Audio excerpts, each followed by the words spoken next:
nos vemos que tres grandes partidos han controlado y dirigido el Estado y han gobernado y no han resuelto uno solo de los problemas fundamentales que agobia a la sociedad dominicana. Por eso es que decimos, hay que mejorar la calidad del gasto.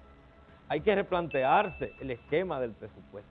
Por encima de la ley no puede estar nadie, ningún sector, por poderoso que sea.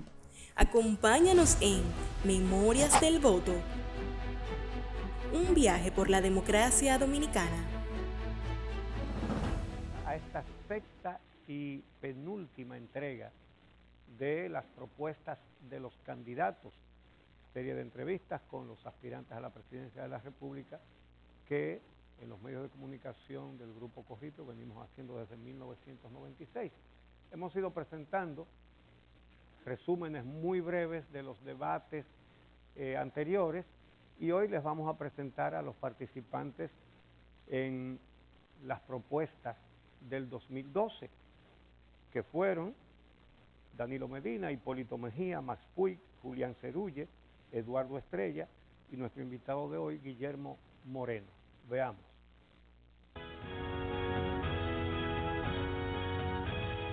El planteamiento central es que nosotros creemos en una reasignación del papel del Estado como garante, en primer lugar en nuestro país, del desarrollo nacional. Y hemos dicho que debe ser un desarrollo nacional integral y sustentable. Y eso es una misión del Estado, adoptar políticas públicas, no solo políticas monetarias, políticas públicas, política económica para garantizar el desarrollo. Y es muy difícil que ningún presidente pueda conseguir los votos suficientes para modificar la Constitución. Pero en el caso concreto mío, aunque hubiese existido la posibilidad de reelegirme, no lo haría. Yo pienso que la reelección todavía este país no está preparado para recibirla. Que el problema de la reelección es que tenemos instituciones democráticas muy débiles todavía. Tal vez en los próximos 20 años, cuando tengamos un periodo sucesoral de algunos 4 o 5 gobiernos y hayamos avanzado en el fortalecimiento de las instituciones democráticas del país, entonces esas instituciones tengan capacidad de soportar la reelección. Un país tiene que producir divisas para hacer las importaciones que requiere y exige la sociedad. Exportando 4.000 millones de dólares e importando 18.000 millones, vamos por buen camino. Gracias a Barrigol o a la Compañía de Oro y gracias a la decisión que tomamos nosotros cuando llegamos al Banco Central, cuando la mina estaba cerrada, ahí vamos a tener afortunadamente un buen empujón.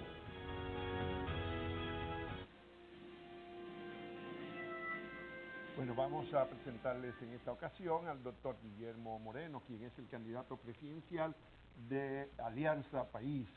Y de inmediato vamos a presentarle la semblanza que corresponde a nuestro invitado de este día. Guillermo Moreno nació en Santiago de los Caballeros en el 1956, hijo del escritor y poeta Juan Isidro Moreno y Mercedes García Fernández, siendo el primero de 7 hermanos. Graduado en Derecho en 1986 en la Pontificia Universidad Católica Madre y Maestra, cursó posgrado en Estudios Internacionales en la Universidad Complutense de Madrid. Está casado con la reconocida abogada Aura Celeste Fernández, con quien procreó 2 hijos. Vive una vida coherente, lo que dice lo practica, y yo sí puedo dar testimonio de que eso es verdad, porque yo estoy en su ámbito más íntimo, y en el ámbito más íntimo es que la gente baja la guardia, y yo puedo decirles a ustedes que en ese ámbito íntimo él no baja la guardia. Su trayectoria política ha marchado a la par con su ejercicio de la profesión. Se dio a conocer ampliamente al ocupar en 1996 el puesto de Procurador Fiscal del Distrito Nacional por su decisión de enfrentar la corrupción, siendo destituido apenas un año después. Fue consultor del Programa para la Erradicación del Trabajo Infantil de la OIT y UNICEF, decano de la Escuela de Derecho de UNIBE y ha participado en importantes reformas judiciales. Entre ellas figura la redacción del Código Penal, el Código para la Protección de Niños, Niñas y Adolescentes y el Estatuto del Ministerio Público. También es autor de numerosas publicaciones vinculadas al derecho. Siempre hemos estado en una continua preocupación por la situación por la que ha pasado y sigue pasando la República Dominicana, sobre todo los sectores más desposeídos, y por la grave institucionalidad democrática del país. Es fundador del Voluntariado Político Ciudadano y del movimiento político Nueva Mayoría. En el 2008 fue escogido candidato a la presidencia por varias organizaciones sociales y políticas encabezadas por el MIUCA. El 20 de mayo del 2012 volvió a postularse a la misma posición, avalado por el partido Alianza País, del cual es fundador, y la organización política por la cual es candidato a la presidencia para las elecciones del próximo 15 de mayo.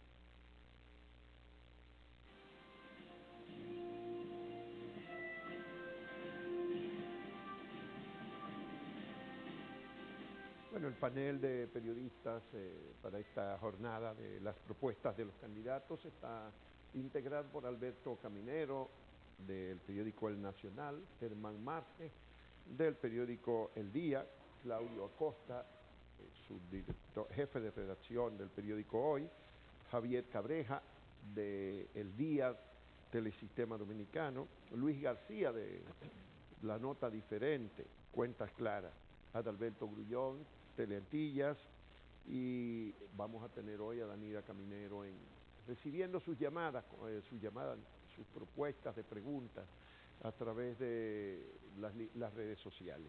De inmediato vamos a darle la palabra a nuestro invitado de hoy, el doctor Guillermo Moreno, candidato presidencial de Alianza País, quien tiene 8 minutos para hacer una presentación de los lineamientos generales de lo que sería su gobierno. Muy buenos días, amigos. No puedo decir amigas hoy, periodistas. Muy buenos días a los invitados que nos acompañan. Muy buenos días al pueblo dominicano que nos sigue a través de esta televisora. Ante todo, agradecer al grupo Corripio, que preside don Pepín Corripio, por organizar estos debates y estas comparecencias que nos dan la oportunidad de comunicarnos con todo el pueblo dominicano. En las próximas 2 horas me propongo exponer bajo las preguntas inquisidoras muchas veces de ustedes ante el pueblo dominicano lo que son las principales propuestas programáticas de Alianza País. De modo general, debo señalar que nuestro programa de gobierno pudiera sintetizarse en 7 grandes ejes, digamos 7 grandes líneas de trabajo.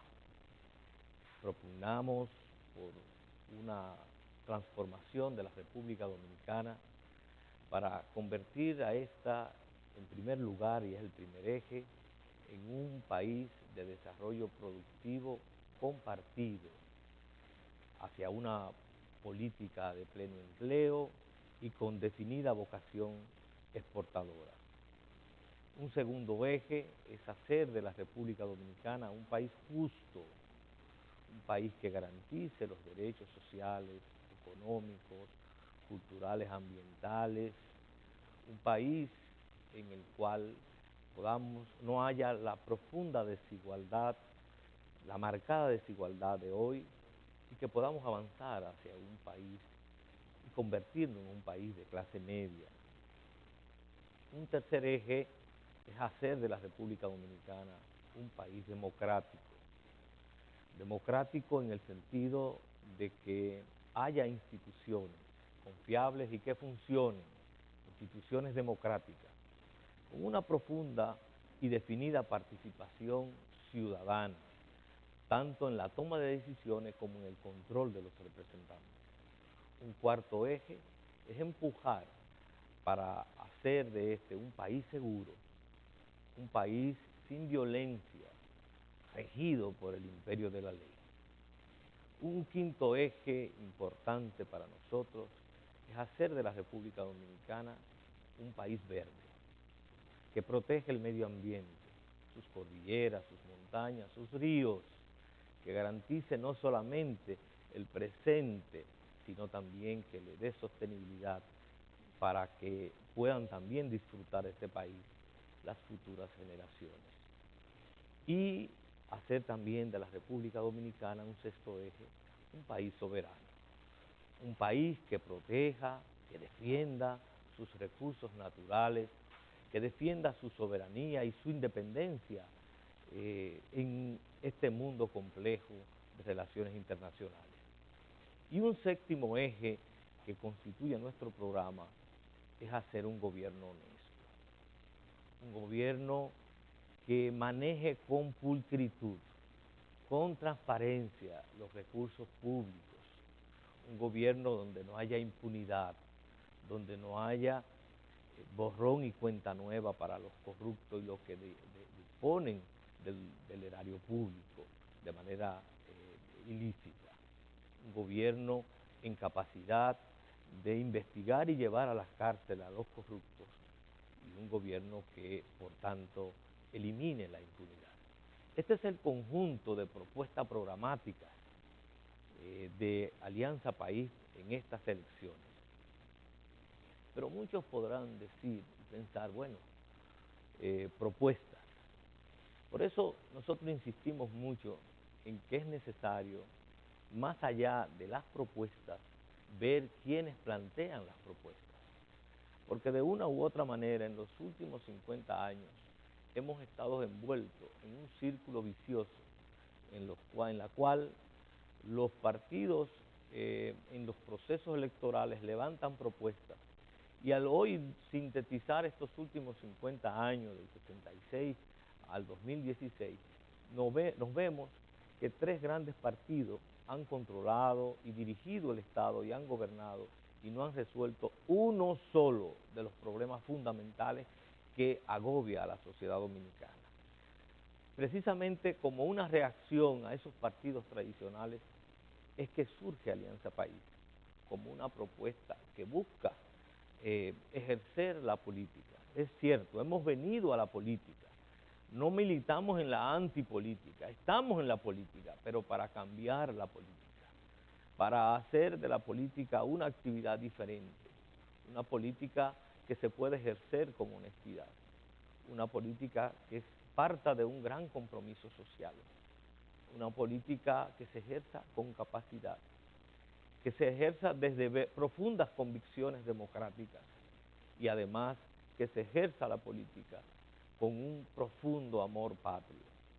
En eso nos esforzamos los hombres y mujeres que hemos decidido construir esta propuesta llamada Alianza País, que se ha ampliado hacia una alianza electoral con otras agrupaciones con las cuales coincidimos en estas metas y en estos objetivos. 50 años después es tiempo suficiente para que el pueblo dominicano se dé una nueva oportunidad. Y por eso decimos, Alianza País en este proceso electoral representa la diferencia. Votar por Alianza País es hacerlo diferente. Es precisamente no continuar siendo engatusado, engañado, envuelto en estas propuestas basadas en el engaño, que son capaces de firmar y de prometer, sin embargo su trayectoria, la trayectoria de su liderazgo, su práctica política no garantiza en absoluto que efectivamente le darán cumplimiento a su palabra.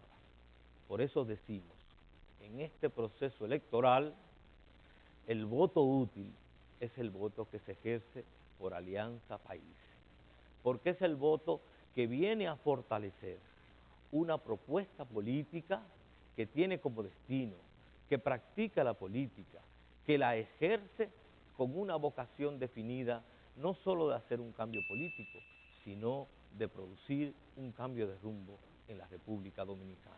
Cambio de rumbo que aspiran las grandes mayorías de este país para construir un país de felicidad, de prosperidad, de justicia, democrático.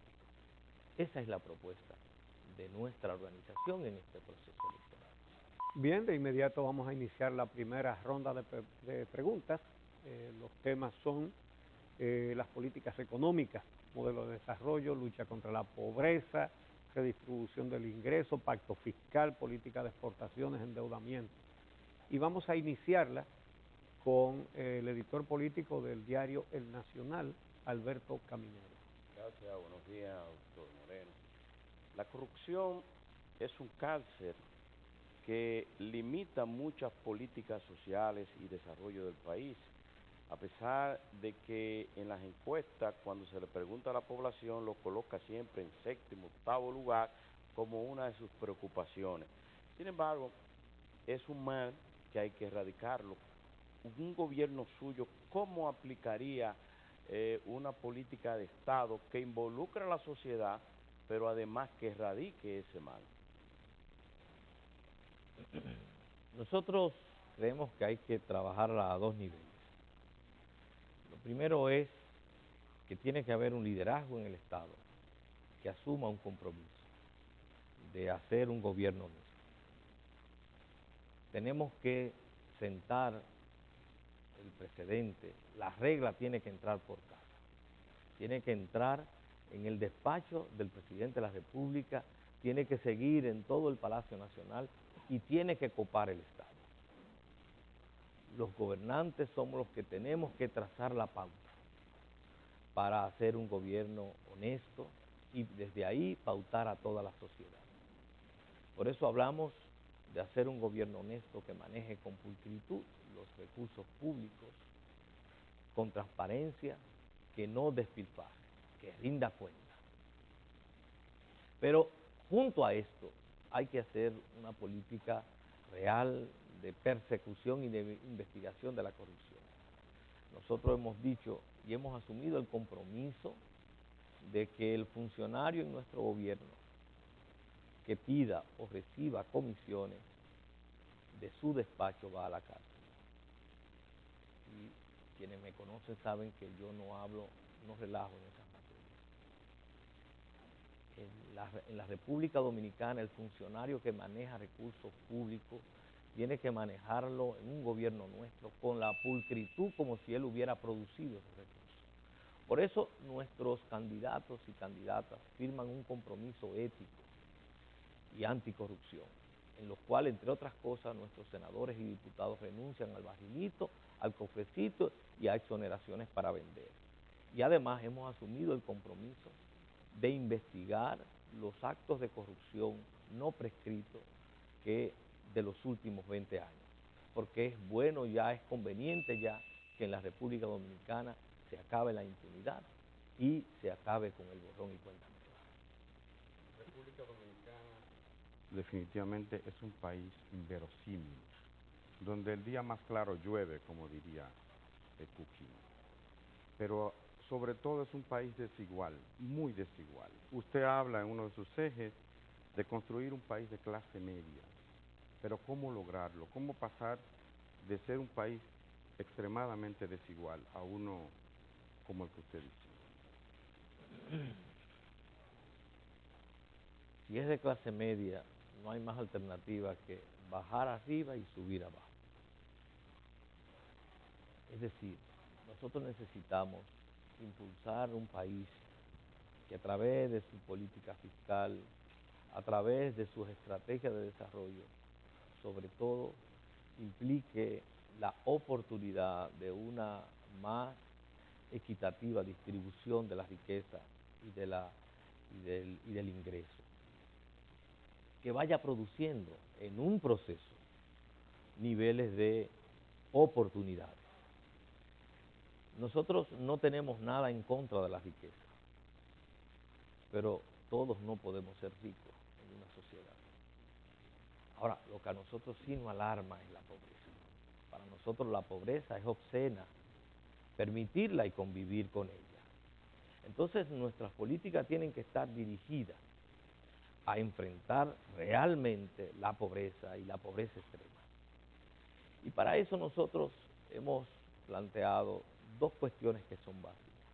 En primer lugar, cuando hablamos de un modelo de desarrollo productivo, es porque impulsar la producción implica primero generación de riqueza. Pero decimos un desarrollo productivo compartido, porque eso tiene que corresponderse. La cara mitad es el impulso del pleno empleo, la posibilidad de garantizarle a todos los dominicanos y dominicanas el derecho al trabajo decente. Y eso tiene que estar acompañado de una política dirigida desde el Estado, donde el Estado garantice los derechos sociales, económicos fundamentales de la sociedad. Eso no puede estar la educación, la salud al mercado, suelto al mercado, que puedan adquirirla quien pueden pagar por ella. No, eso tiene que garantizarlo el Estado. Y es entonces en un impulso de la producción y del trabajo y en un impulso con políticas públicas que garantice los derechos de los ciudadanos, como podremos ir encontrando ese nivel en nuestra sociedad. Moreno, en países pobres como República Dominicana, los programas sociales suelen tener mucho peso en las políticas públicas. ¿Usted le daría continuidad al tipo de programa social que maneja el gobierno ahora, bono gas, bono luz, o encontraría otra manera de invertir esos recursos con mayor efectividad? La verdad es que a mí lo que me gusta es la producción y el trabajo como mecanismo de enfrentar la pobreza. Y siempre he visto, sobre todo en países como los nuestros, las políticas asistenciales como una traducción del propio clientelismo que se ejerce del Estado, que muchas veces van dirigidas no a asistir en una situación determinada a personas en situación de pobreza y pobreza extrema, sino que buscan muchas veces consolidar niveles de parasitismo social. Ese ha sido el norte de la mayoría de las políticas sociales. Nosotros lo que propugnamos es por impulsar un modelo en el cual empujemos la producción, creemos fuentes de empleo y al mismo tiempo todas las políticas sociales reales que haya que realizar sobre grupos focales que en su situación de vida requieren de políticas de ayuda, de acompañamiento, tengan dos características. Primero, que busque desarrollar capacidades en esas personas que en un momento determinado requieren de la ayuda del Estado. Y, en segundo lugar, que sean temporales, no que sea un estado permanente en que queden enclaustradas como nuevos esclavos de la dádiva oficial. En ese sentido, tendremos que combinar entonces el impulso de la producción y políticas sociales que al mismo tiempo desarrollen capacidades y liberen a las personas de tener que depender por toda la vida de una dádiva oficial. Muy buenos días, doctor Moreno. Esta situación de pobreza y de desigualdad social a la que usted hace referencia requiere de un Estado en capacidad de llevar a cabo políticas públicas en esta dirección, sociales y económicas que reviertan esta situación. Y por eso se habla de la necesidad en el país y en la región de una nueva fiscalidad. En la República Dominicana, en el marco del plan estratégico, del Plan Nacional de Desarrollo, la Estrategia Nacional de Desarrollo, está contemplado un pacto fiscal. ¿Qué se propone Guillermo Moreno hacer para cambiar la estructura fiscal de la República Dominicana y cómo abordaría el tema de un pacto fiscal en nuestro país? No le haga mucho caso a esas promesas de pacto de esos partidos y liderazgo tradicionales. Ya usted vio lo que pasó con la reelección. Mire, en la República Dominicana nosotros vemos urgente que se haga una gran reforma fiscal. Y evidentemente esa reforma fiscal pasa por procesos de consensuarla, porque son varios actores los que van a concurrir y tienen que concurrir a esos fines. Pero nosotros tenemos la idea de que previo al pacto fiscal, aquí hay que hacer una gran reforma presupuestaria que redefina el concepto y la manera de plantearnos el presupuesto nacional. Nosotros tenemos un presupuesto nacional que desde Trujillo se trata de un agregado. Todos los años le agregamos, sobre todo a muchos de ellos por la habilidad del ministro o por la relación del ministro con el Ejecutivo en cada momento, le agregamos nuevas partidas. Y es un presupuesto de agregado, donde hay partidas y al final de cuentas es como una especie de barril sin fondo que no sabemos en qué se gasta mucho dinero y se despilfarra mucho dinero. Yo creo que para tener la autoridad política y la autoridad moral de plantear ese pacto fiscal, yo como gobernante me comprometo a primero reformar el presupuesto y hacerlo de la siguiente manera, muy sencillo. Yo quiero establecer nuestras metas a 4 años y dividir las metas en objetivos por año. Y en función de esas metas nacionales en las distintas áreas, entonces redefinir las partidas presupuestarias para que el presupuesto entonces pueda garantizar una calidad del gasto y pueda haber una evaluación en función de cuánto invertimos este año y qué objetivos logramos, para redefinir el segundo año, entonces en función de lo que no logramos o de lo que tenemos que profundizar. Entonces el pacto fiscal parte de precisamente un primer compromiso de parte del Estado de clarificar y transparentar la calidad o el gasto público de la República Dominicana. Doctor Guillermo Moreno, hace más o menos una década, un representante del Banco Mundial a su salida del país pronunció un discurso donde decía que se iba sorprendido porque en República Dominicana existían 2 países. Y luego, años después, repitió más o menos esas palabras un embajador europeo, británico, para ser más preciso. Y también generó unos debates enormes aquí en República Dominicana, evidenciando la desigualdad que existe. Lo que usted ha planteado implicaría, escuchando sus 7 ejes, prácticamente una revolución. Entonces, ¿qué tipo de modelo económico usted va a poner en marcha en caso de ganar las elecciones para hacer posible eso? Es decir, resolver el tema de la desigualdad. Yo no le temo a que sea una revolución, pero tiene que ser una revolución democrática, una revolución hecha desde la ciudadanía, porque los problemas que tenemos en el país no se resuelven con parches, se resuelve con un liderazgo, con voluntad, con carácter, con visión y con determinación de lo que hay que hacer. ¿O usted cree que el problema eléctrico se va a resolver en Copteles, en Juan Dolio? Se va a resolver en este país cuando haya un gobernante con carácter, que ponga las cosas en donde deben estar. Y en ese sentido, yo diría que en la República Dominicana hay no solo 2, posiblemente 3 sociedades en paralelo.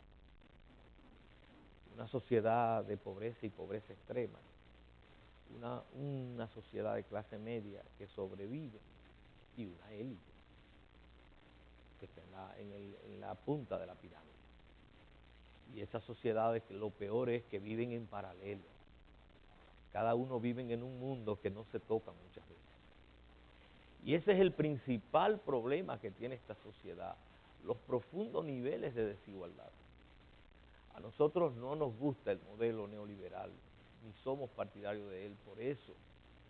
Porque al ser un modelo que está anclado en el mercado, y el mercado controla el Estado, y el mercado es lo que determina lo que producimos, resulta que en ese modelo puede exhibir todos los años crecimiento, como lo hace, y sin embargo, lo que hace es concentrar la riqueza y reproducir la pobreza. Cuando yo oigo los índices de crecimiento del Banco Central, siempre digo, más que crecimiento, son índices del enriquecimiento de las mismas élites y la reproducción de la pobreza. Ese modelo no nos sirve, es un modelo injusto y tenemos que cambiarlo. Y hemos planteado un modelo de desarrollo productivo, compartido, con definida vocación exportadora. Usted plantea que una de las maneras de superar la desigualdad y la pobreza es generando fuentes de empleos a través de la producción. Pero también se plantea como una desigualdad tremenda el tema de los salarios. Los salarios en sentido general son muy bajos en la República Dominicana y muy desiguales. Solo el 10% de la población paga impuestos sobre la renta, porque solo el 10% gana más de 33,000 pesos mensuales. Y policía nosotros lo tenemos aquí con 6,000 pesos cada mes y queremos que sea bueno. ¿Qué haría para a enfrentar esa brecha tan grande de desigualdad en cuanto a los salarios, que es el ingreso continuo que tiene la gente, permanente que tiene el mundo laboral en este y en cualquier país del mundo. ¿Y qué haría con los órganos que rigen el salario? Porque el salario está también en el mercado neoliberal. Solamente el Comité Nacional de Salario, que se supone que es un organismo tripartito, establece cuando se aumentan los salarios mínimos. Y más de ahí no hay nada que pueda hacer. ¿Qué usted haría? Bueno, una parte que no señalé en la pregunta que me hacía Cabreja, en la reforma fiscal, es que nosotros, cuando hablamos de hacer una reforma fiscal, estamos planteándonos cambiar el modelo regresivo que hoy tenemos, que está afincado en el consumo. Un 10% paga impuestos sobre la renta hoy, pero la inmensa mayoría del pueblo dominicano es la que paga impuestos de manera indirecta, a través del consumo. Y eso hay que reformarlo hacia un sistema progresivo. Nosotros decimos, la reforma fiscal tiene que estar orientada a que paguen más los que más tienen y los que más ganan. Eso parece no gustar, pero yo no estoy aquí para gustar solo, sino también para decir las cosas en la cual tenemos que enrumbar este país si queremos buscar soluciones reales y no seguirnos engañando. Entonces necesitamos una reforma fiscal que se afinque en un sistema que sea progresivo. Para nosotros es inaceptable que aquí los productos básicos de la canasta familiar paguen un 18%, en su mayoría, del ITEVI. Y eso implica hundir en la pobreza y deprimir el salario. No puede haber mejoría salarial si no impulsamos la producción, porque son el trabajo y el salario es la cara mitad de la producción. Entonces, tiene que ir acompañado. Pero la producción la producción ha estado creciendo siempre. Pero aquí, desde los últimos 60 años. Pero una de las claves es que aquí, una de las cuestiones que tenemos que revisar es que el salario tenga que ver también con la productividad. Aquí tenemos salarios estancados desde los años 90 con el mismo poder adquisitivo. Eso es inaceptable. Y el primer mal ejemplo nos lo da el Estado. El Estado dice que la canasta básica familiar son 20,000 pesos, algo más, y entonces paga salario de 6, 7,000 pesos a sus propios funcionarios, a sus propios servidores públicos. Entonces la primera gran contradicción la produce el propio Estado. Por ahí tiene que comenzar también esa reforma. Hace 4 años, el último año electoral antes de este, tuvimos el mayor déficit fiscal de la historia de la República Dominicana.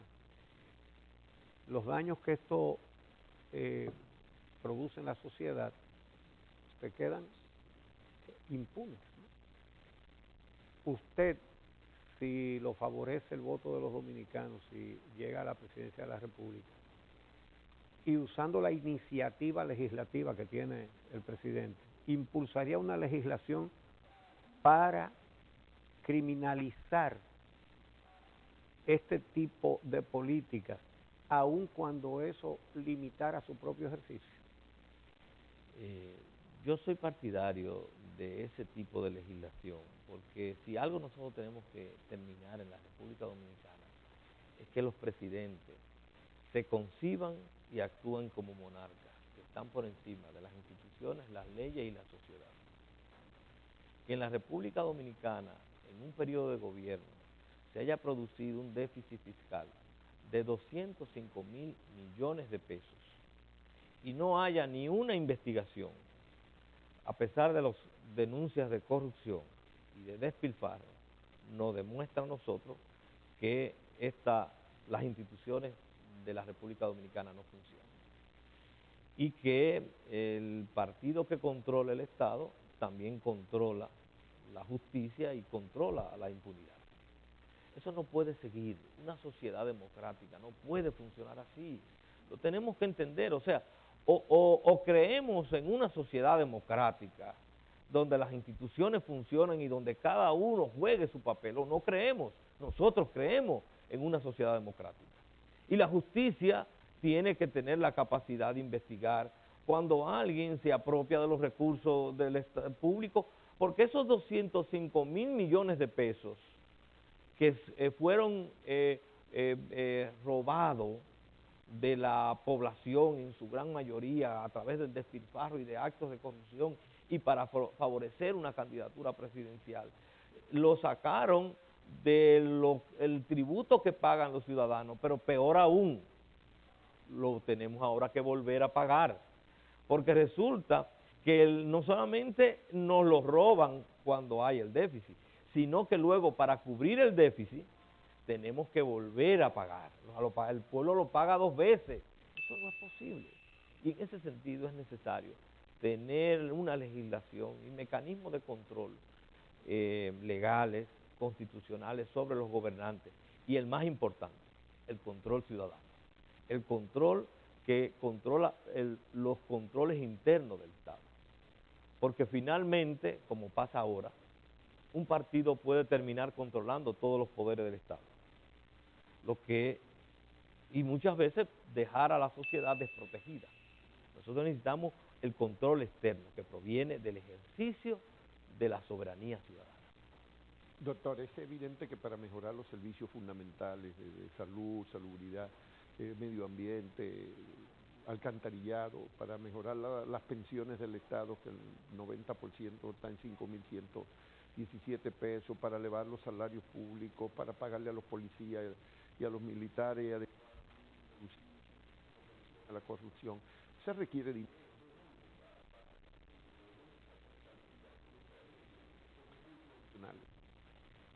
La respuesta directa es de las riquezas nacionales, de la riqueza que se genera en el país.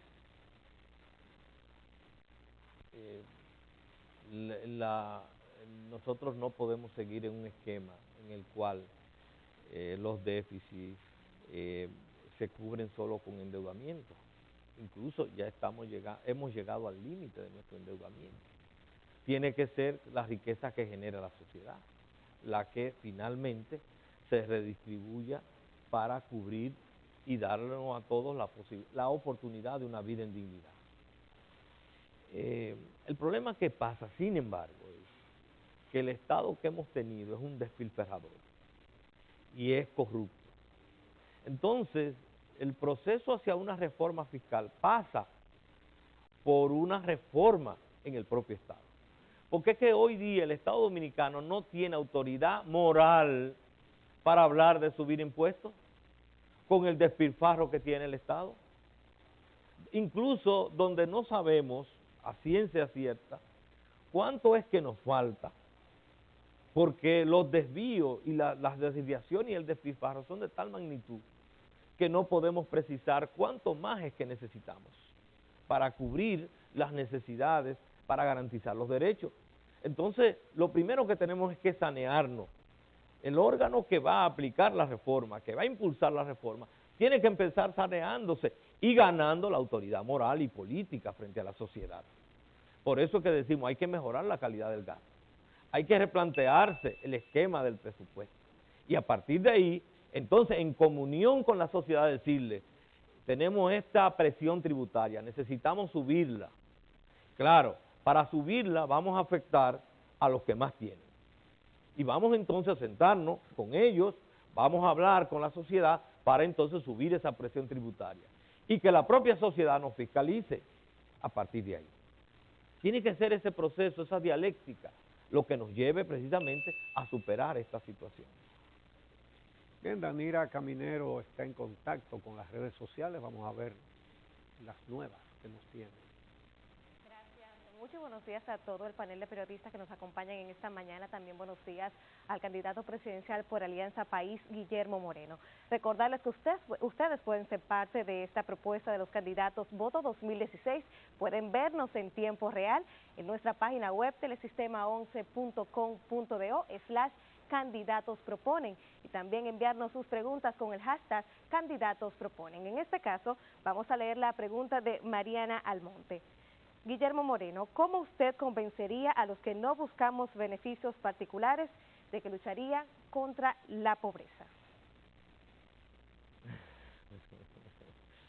Bueno, pienso que lo de convencerle es que entender que nosotros asumimos y debemos asumir un compromiso político desde un compromiso social. Nosotros propugnamos por un ejercicio de la política que implique ir a servir y no ir a servirse. Y en eso necesitamos que la ciudadanía no solamente oiga mis palabras o las palabras que escriben o que pronunciamos los políticos, sino que le dé seguimiento a la coherencia de los candidatos y políticos, la coherencia entre lo que decimos y lo que hacemos. En ese sentido, muchas de las propuestas que hemos hecho buscan impactar precisamente los altos niveles de pobreza. Nosotros cuando hablamos de la producción y del trabajo, lo que estamos hablando es de impulsar dos líneas básicas que son una sola, que tiene que impactar necesariamente en la pobreza, en la medida en que crea empleo y genera capacidades para que seamos más prósperos como sociedad, pero también para que todos los hombres y mujeres de esta sociedad y también los más marginados y excluidos tengan la oportunidad de un trabajo digno. Cuando nosotros hablamos de invertir para garantizar derechos económicos y sociales fundamentales como la salud, como la educación, como la seguridad social, como la seguridad pública, estamos también, y eso asumirlo como una garantía del Estado, estamos también impactando la pobreza en el país. Es decir, que todo ese conjunto de propuestas tienen que necesariamente cambiar ese panorama de pobreza extrema y de pobreza que hay en la República Dominicana.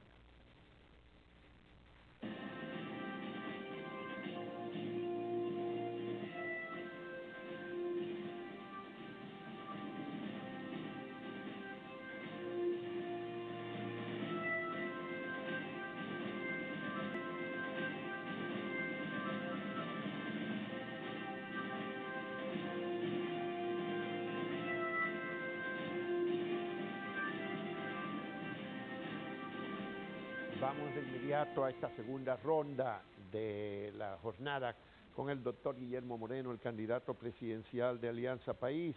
Y esta segunda ronda versa sobre desarrollo social, sectorial, educación, salud, seguridad social, electricidad, vivienda, relaciones exteriores. Y vamos a pedirle a Germán Marte del periódico El Día que comience esta ronda. Usted se refirió, doctor, a que hay no dos, sino 3 o más repúblicas. Bueno, pues en una de esas repúblicas donde habitan más habitantes, donde hay más habitantes, llegar a la vejez es una maldición. Mientras en otros países llegar a viejo es algo que la gente anhela para el retiro y todo esto. Llegar a viejo en República Dominicana para mucha gente es una desgracia. ¿Cuáles planes concretos tiene usted para evitar eso? Lo primero es garantizar y aplicar la Ley de Seguridad Social, que establece pensiones dignas para los adultos mayores de 65 años, al margen incluso de que hayan sido o no hayan sido empleados públicos o privados, porque es un derecho, es un retorno que debe dar la sociedad precisamente a los hombres y mujeres que forjaron las generaciones precedentes.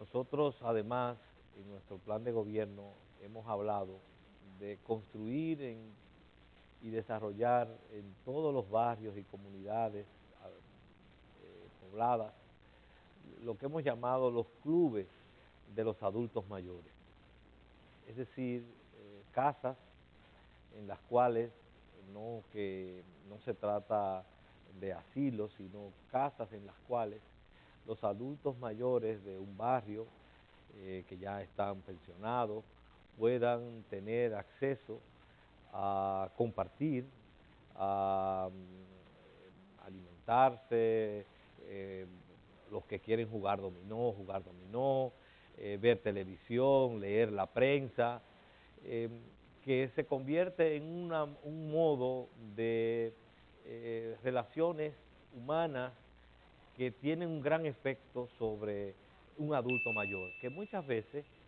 como sabemos, quedan relegados a la parte de atrás cuando viven muchos de ellos o tienen que vivir medio arrimados en la casa de un hijo, solos en la casa, mientras que es necesario impulsar esta política de los clubes de adultos mayores y que esto tenga el respaldo del Estado para posibilitar en ese tramo final de la vida mejor calidad de vida para los hombres y mujeres que forjaron las generaciones precedentes.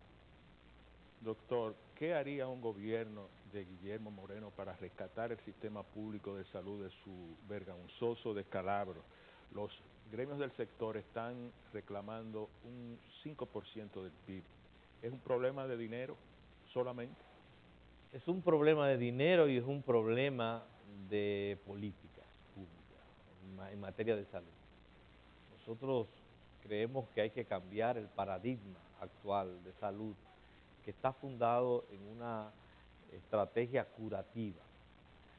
Todo el sistema de salud está enfocado en que las personas van normalmente a un centro de salud cuando tienen una crisis de salud, una crisis de hipertensión, un ataque al corazón, etcétera. Nosotros lo que creemos es en un sistema de salud preventivo, en el cual las personas puedan ir siendo acompañadas por el sistema de salud para que tengan mejor calidad de vida, de manera preventiva, y de tal manera que evitemos las crisis de las enfermedades o solo acudir o tomar conocimiento de los padecimientos cuando estamos en crisis. Por eso hemos hablado de la necesidad de afincar el sistema en un sistema de atención primaria y de sembrar el país de médicos de familia, que permitan que todas las familias, todas las personas, tengamos por adelantado un récord ante un médico de familia que nos pueda detectar nuestras dolencias y nuestros padecimientos o las enfermedades que comienzan o están en desarrollo, para tomar medidas en esa etapa. Y solo entonces ir a la medicina curativa, que también debe desarrollarse, equiparse, cuando precisamente se hace insuficiente ya la prevención. Junto a eso hemos hablado para acompañar esta visión de los promotores de salud, hombres y mujeres que deben acompañar a las familias en educarle en la prevención. Y pongo un ejemplo. En un país donde no hay acueductos, donde no hay agua potable para la ciudadanía, toda la familia, una parte importante de la familia, acumula agua, almacena agua. Educar a la gente en cómo, mientras hacemos los acueductos, cómo almacenamos el agua para que ésta no cause daños a las personas, daños de salud, es ya una estrategia de gran impacto en la prevención de las enfermedades. Doctor, en la República Dominicana se calcula que el déficit habitacional es de alrededor de 900.000 unidades. Si se une a esto, si se suma las viviendas precarias, estaríamos llegando a cerca de 2 millones de unidades de viviendas. ¿Cuál es la política habitacional que plantea Guillermo Moreno y el partido Alianza País y cómo en términos económicos estaría sustentando esta política? Debo señalar, para completar, tomarme 15 segundos, que nosotros apoyamos las demandas de los médicos, tanto en una mayor inversión en el sistema de salud, y hemos hablado de que en nuestros 4 años de gobierno progresivamente lo llevaremos al 5% o a la cantidad que fuera necesaria para garantizar ese derecho. Y lo mismo las pensiones dignas y salarios dignos para médicos, enfermeros, bioanalistas, etc. En cuanto a la vivienda, nosotros tenemos que desarrollar una estrategia, precisamente porque hay 3 países, una estrategia que es múltiple. En primer lugar, el primer aspecto tiene que ser, tenemos que desarrollar una política de la vivienda para intervenir en las zonas donde hay personas y familias que viven en situación de riesgo. Es decir, a la orilla de los ríos, en la desembocadura de los ríos, en lugares inhabitables. Hay que desarrollar, nosotros no podemos seguir, permitirnos como sociedad que eso pase. Entonces necesitamos intervenir, una política dirigida a esto.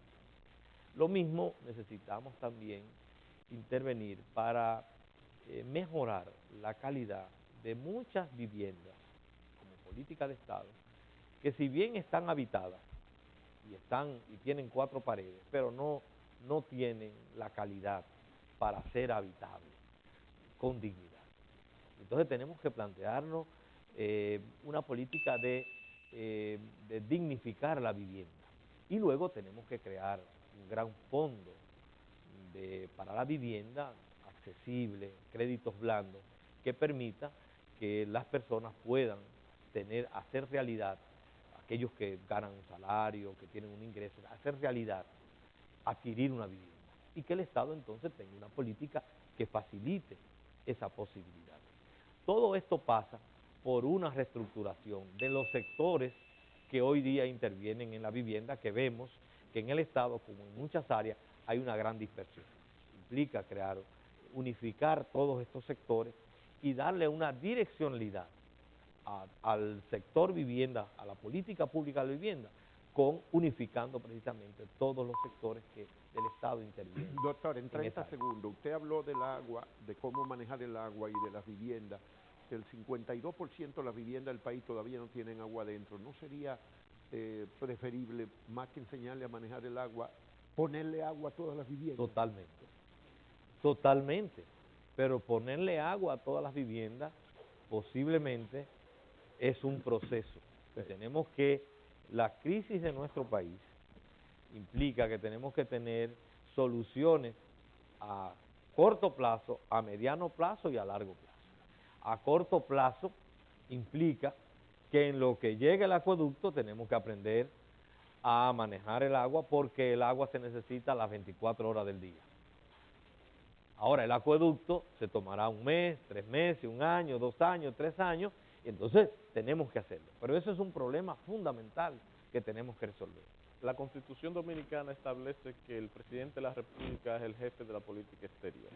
En caso de que el pueblo dominicano lo vote y usted pueda subir en la escalinata... Me gusta más me elija, no que me vote. Que lo elija, perfecto. Y usted pueda subir el 16 de agosto a la escalinata del Palacio Nacional. ¿Cuál sería su visión de política exterior y particularmente con Haití? Sí, mire, nosotros tenemos que consolidar nuestras relaciones exteriores con los países con que tradicionalmente hemos tenido relaciones, fomentarlas, pero tenemos que ampliarlas. No podemos seguir en la encerrona solamente de unas relaciones exteriores con 2 o 3 países con las que tradicionalmente tenemos. Hay que ampliarlas. Y tenemos muchas oportunidades en países que hoy día son puntales en términos del desarrollo y además que pueden ser grandes consumidores de nuestros productos. Tenemos que ampliar las relaciones. Nosotros, en el caso particular de Haití, siempre hemos dicho que compartimos una isla y que tenemos que tener las mejores relaciones. Claro, tienen que ser relaciones basadas en el respeto de ambos estados y de ambos pueblos, de que son 2 estados soberanos e independientes. Y en ese sentido tienen que darse esas relaciones bajo esa premisa. Igual con Estados Unidos, que es otro de nuestros países con los que tenemos tradicional vínculos. Tiene que ser mantener esas relaciones, fomentarlas, pero sobre la base del respeto de que República Dominicana es un país soberano y que nosotros bregamos y luchamos por nuestra independencia soberana como Estado. En ese contexto queremos fomentar una política exterior y un servicio exterior de una calidad muy superior a lo que hemos tenido. Es más, aspiramos a tener un servicio exterior del primer mundo, como si fuéramos del primer mundo. porque esa puede ser una de las grandes armas, una estrategia de desarrollo para un país como la República Dominicana. Una diplomacia, un servicio exterior que sea nuestro principal propagador de lo que es la producción nacional, el turismo y todo lo que puede ofrecer la República Dominicana. Y el tema dominico-haitiano, que lo adiós un poquito. Nosotros tenemos más de medio millón de inmigrantes que residen en la República Dominicana, entre haitianos y de otros países. Pero la presencia haitiana en la República Dominicana ha sido motivo de mucha controversia. Y en todos estos se ha visto una ausencia de una política bien definida. ¿Qué usted haría frente a esa población que se necesita en las plantaciones agrícolas, que se necesita en la construcción, pero que carece de derechos en la República Dominicana? Mire, nosotros en relación a Haití somos muy claros. Pienso que es necesario que cada vez los dominicanos nos pongamos de acuerdo, porque esa es una realidad. Lo primero es que tenemos que tener y propugnamos porque haya una política migratoria definida, clara, precisa. Nosotros hemos manifestado muchas veces que no creemos en el muro físico, lo que creemos es en el muro de la ley. Es decir, lo que tenemos es que establecer el muro de la ley en la República Dominicana, aplicar la ley. Y en ese sentido, como Estado, tenemos el derecho y la obligación de preservar nuestras fronteras y establecer los controles debidos en la frontera. No solo la frontera terrestre, la frontera aérea y la frontera marítima. Y nosotros como Estado tenemos también el derecho y la obligación de establecer un estatus y exigir un estatus migratorio definido a toda persona extranjera que esté en suelo dominicano. Yo como dominicano debo andar con una cédula de identidad y electoral, porque es lo que me permite identificarme y ahí están todos mis datos. Asimismo, todo extranjero, nosotros tenemos que garantizar, tenemos la obligación y el derecho de garantizar un estatus migratorio definido. Nosotros tenemos que aplicar la ley también en lo que se refiere al trabajo. La ley establece que en cada población, en cada empresa puede haber 80 dominicanos y 20 extranjeros. Tenemos que aplicar la ley.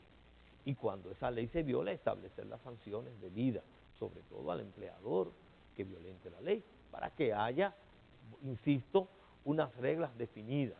Ahora, todo eso tiene que hacerse en un marco de respeto a la persona, a los derechos, a la dignidad de las personas, porque por el hecho de ser extranjero no pierde sus derechos y su condición de persona, y es depositario de un conjunto de derechos que están garantizados en la propia Constitución. La nómina del Estado se ha multiplicado, ha ido creciendo varias veces en la medida en que vienen nuevos gobiernos y se ingresa a los correligionarios sin sacar a nadie, porque entonces esos serían enemigos políticos o votos menos. Muchos o varios de los últimos gobernantes, cuando se le ha preguntado eso, siendo aspirantes, mejor dicho, después de ser gobernantes, dicen que no van a tirar a la calle a tanta gente. ¿Qué haría usted con la nómina pública?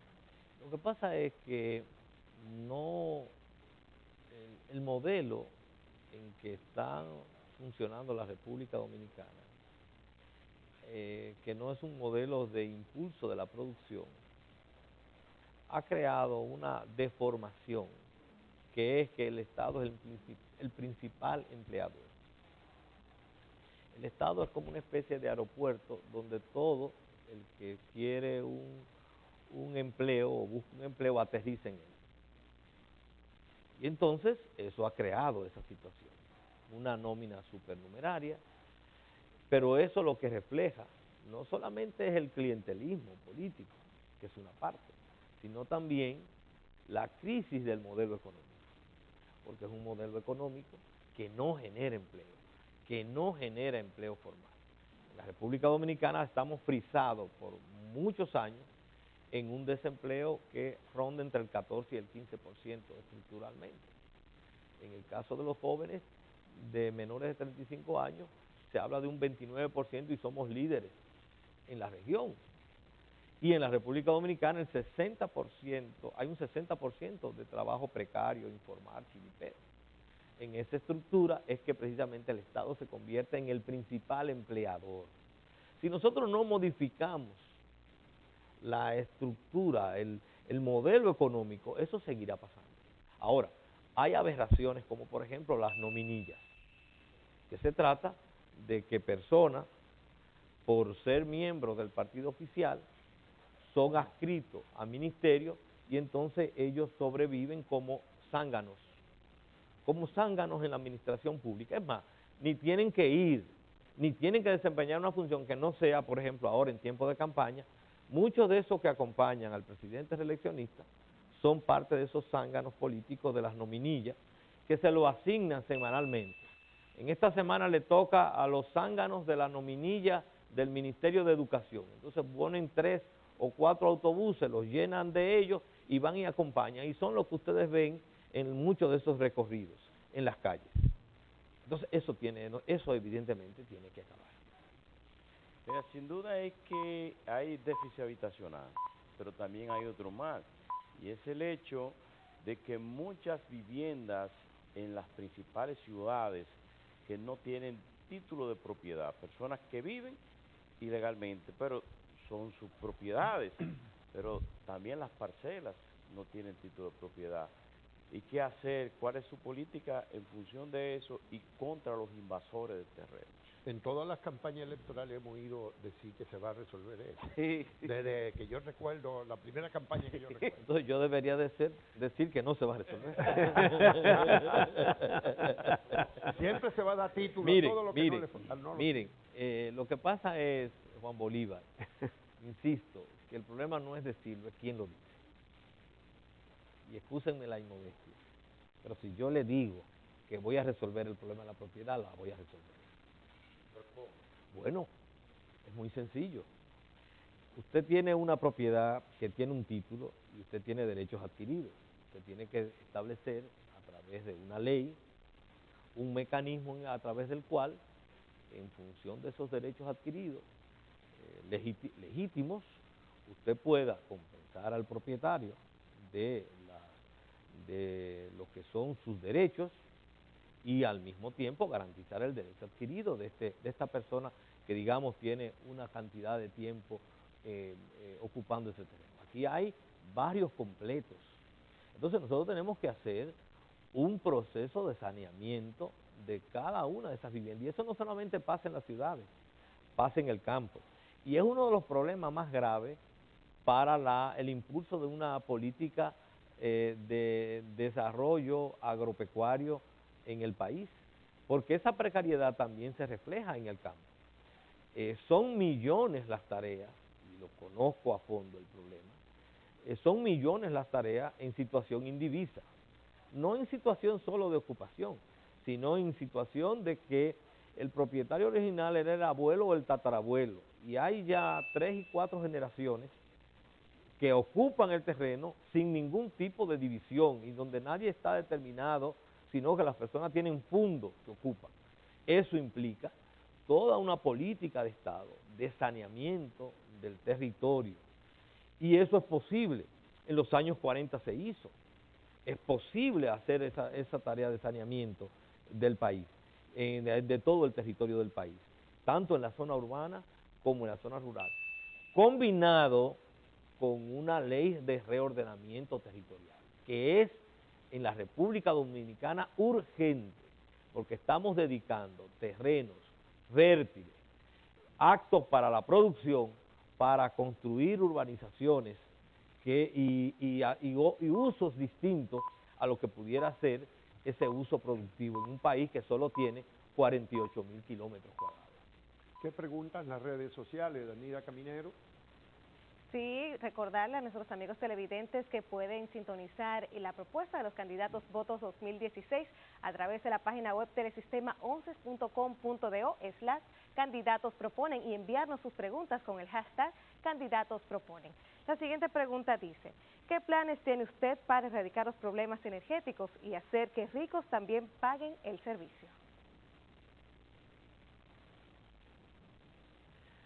lo que hay es quien hace uso de un servicio tiene que pagar por él. Eso es elemental. Eso solamente puede ser una pregunta y un cuestionamiento en un país donde no hay instituciones y donde no hay la voluntad política para aplicar la ley. Nosotros no solamente vamos a combatir el fraude eléctrico de manera enérgica, que se da sobre todo en sectores de clase alta y grandes empresarios que acometen grandes fraudes en connivencia con autoridades y en connivencia política, etcétera, sino también que nosotros tenemos que garantizar que el servicio energético, para que también pueda ser eficiente, todos los usuarios paguen parte del servicio que reciben. Nosotros podemos establecer tarifas, establecer mecanismos de subsidio sobre todo a los sectores más empobrecidos, pero todos debemos pagar por el servicio que recibimos.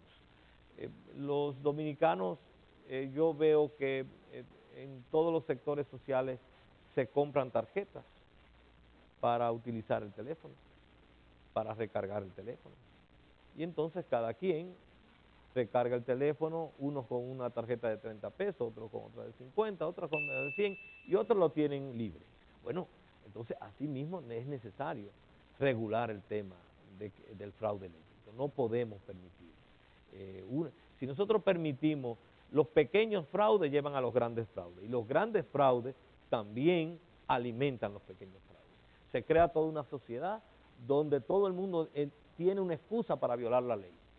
Y nosotros tenemos que lograr una sociedad donde haya instituciones, pero donde haya imperio de la ley. Donde no hay imperio de la ley, lo que avanza es el caos y la disolución social.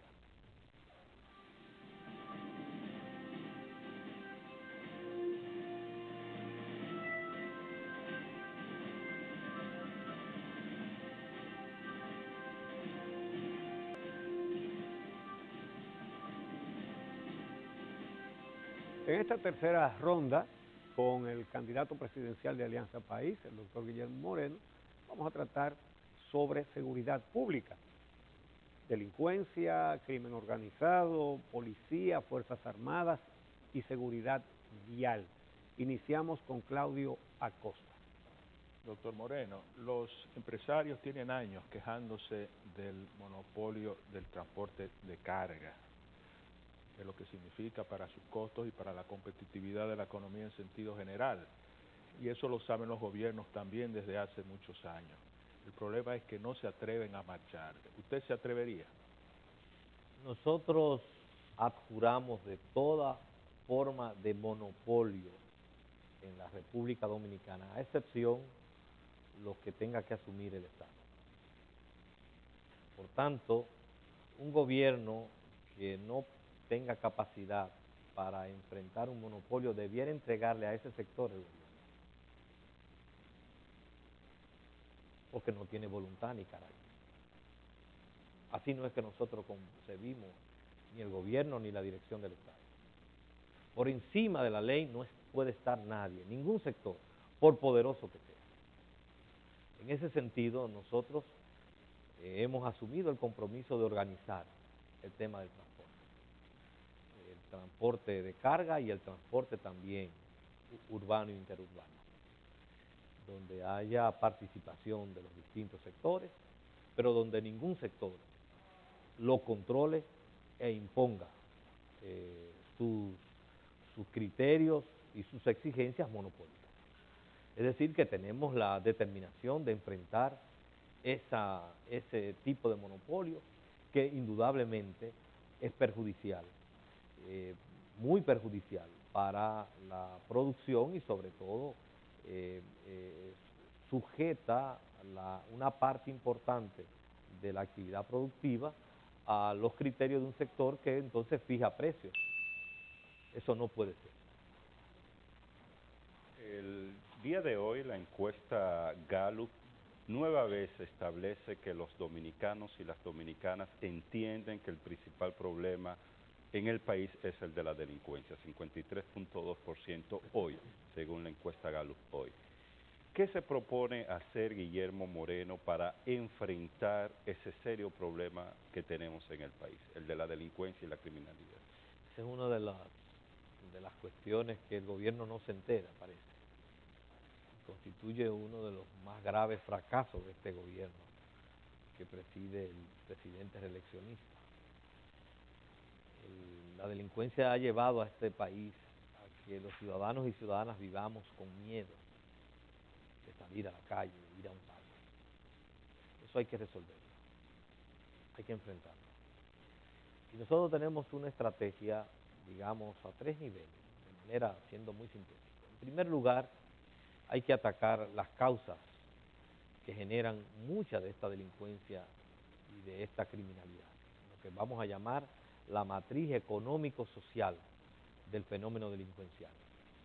En un país donde más de 1 millón de jóvenes ni trabajan ni estudian, donde las propias autoridades hablan de más de 40.000 puntos de microtráfico existentes en 48.000 kilómetros cuadrados, entonces eso nos da a nosotros un panorama de una matriz económico-social que hay en la delincuencia, porque en muchos barrios y comunidades el narcotráfico se ha convertido en el principal empleador. Nosotros vamos a nuestra estrategia de prevención implica ir a los barrios, crear oportunidades de educación, de deporte, de cultura, de arte, de formación, de empleo que impacte. En segundo lugar, hay que transformar a los órganos encargados de investigar y perseguir. No son eficientes, no son los que necesitamos. Esa policía no nos sirve para combatir la delincuencia en la República Dominicana. Hay que convertirla en un cuerpo civil de carrera profesional y tenemos que dignificar la condición del policía, de él y de su familia.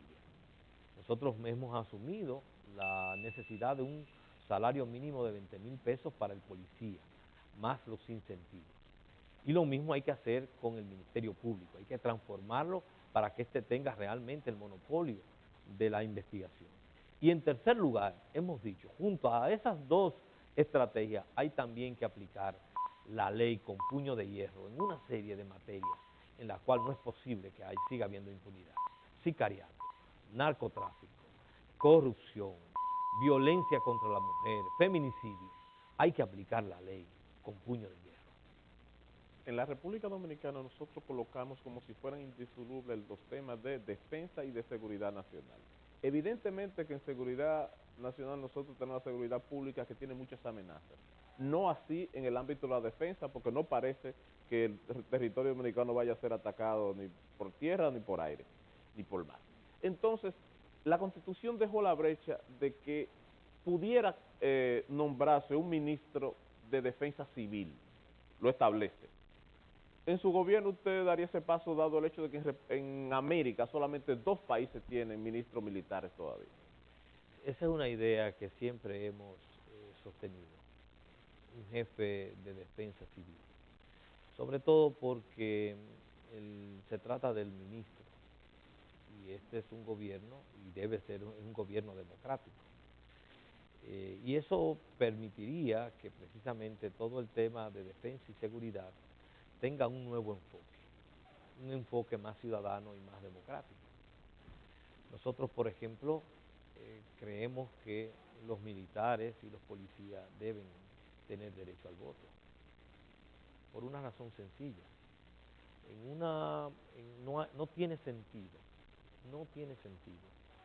que en una democracia una parte sustantiva de los que precisamente tienen que intervenir en las actividades de defensa de la propia democracia estén aislados de uno de los ejercicios básicos de la propia democracia, que es el ejercicio del voto. Una cosa es que nosotros no partidaricemos o evitemos, como no debe ser partidarizado el Ministerio Público, como no debe ser partidarizado el Poder Judicial, como no debe ser partidarizada la Junta Central Electoral. Son órganos donde sus miembros pueden tener simpatía, pero son órganos públicos. Bueno, así mismo debe pasar con el voto militar.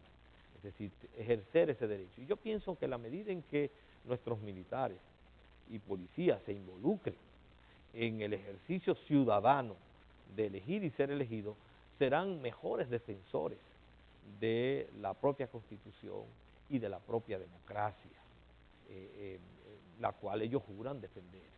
Entonces, en ese sentido, pienso que esas son reformas necesarias que hay que implementar. Todo eso implicará una discusión en la sociedad, todo eso debe implicar un proceso de asimilación, pero hacia allá tenemos que ir. Y no podría ser prohibiéndole, concediéndole el voto, pero prohibiéndole al mismo tiempo participar en actividades partidistas. Pero claro, se presume, por ejemplo, que los jueces no pueden participar en actividades partidistas y van y votan.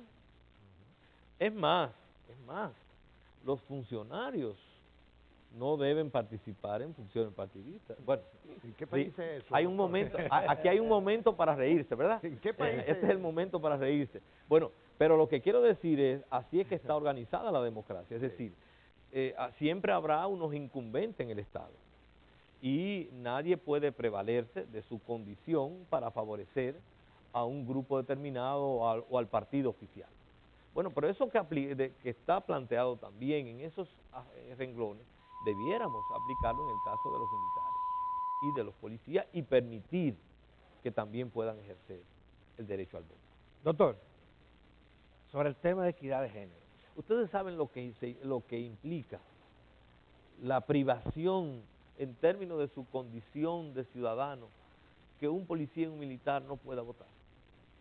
Es un tipo de enajenación moderna, es un tipo de exclusión. ¿Qué razón sostiene eso? Perdón. Que fue que me quedé conectado con la pregunta anterior. Y la entusiasmo ese tema. El tema de género. Las mujeres están reclamando participación, una participación que se corresponda con su realidad, con su nivel de educación y de ascenso en la sociedad. Y lo que tenemos es violencia de género, discriminación en el propio Estado. Ni siquiera cumplimos con la ley del 33% que se estableció. ¿Cuál sería su política en ese sentido? ¿Cómo usted garantizaría un gobierno paritario y cómo erradicaría este tema de la violencia de género, que es uno de los que preocupan a la ciudad? Alberto, tú no te imaginas lo que te agradezco esa pregunta, porque me va a salvar frente a Mari. Mira, realmente nosotros tenemos que replantearnos todo el tema de género en la República Dominicana, la forma como ha ido funcionando este país. Yo creo que no es verdadera una democracia que excluye a más del 51%. Piense que la mujer es la única mayoría que es tratada como una minoría en nuestra sociedad. A pesar de que la mujer tiene una participación hoy día destacadísima en términos de su capacitación y en términos de los roles que juegue, sin embargo, sufre muchas formas de discriminación. No es propaganda decir que muchas mujeres con igual capacidad que un hombre, es preferido el hombre y no la mujer para desempeñar una función, sobre todo si se trata de una función de dirección. Y hay estudios que muestran cómo la mujer recibe menos salario realizando igual trabajo que un hombre. Nosotros por eso planteamos la necesidad de una ley de igualdad que permita en todos esos ámbitos garantizar la igualdad del hombre y la mujer en sus derechos. Parecería una perogrullada, porque eso está consagrado en la Constitución, la mujer es persona y por tanto tiene igualdad de derechos, pero tiene que ser reforzada. Hemos asumido el compromiso de un gobierno paritario, integrado por hombres y mujeres, en los niveles directivos.